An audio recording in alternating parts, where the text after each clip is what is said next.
आपण पूर्वी पारंपरिक पद्धतीने ड्रिप वापरत होतो. त्याच्यामध्ये आपल्याला चोकअपची समस्या खूप प्रमाणात आढळून आली. त्याला वेळोवेळी आपण ॲसिड ट्रीटमेंट केल्यानंतरही चोकअपचं प्रमाण पाहिजे अशा प्रमाणात आपल्याला सॉल्व झालं नाही.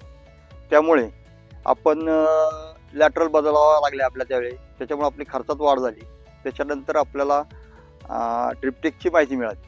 ड्रिपटेकची माहिती मिळाल्यानंतर आपण ड्रिपटेकचं लेझर ड्रिप आपण आपल्या शेतामध्ये लावून घेतलं. तर त्याच्यामध्ये आपल्याला चोकअपची समस्या खूप कमी प्रमाणात आढळून आली.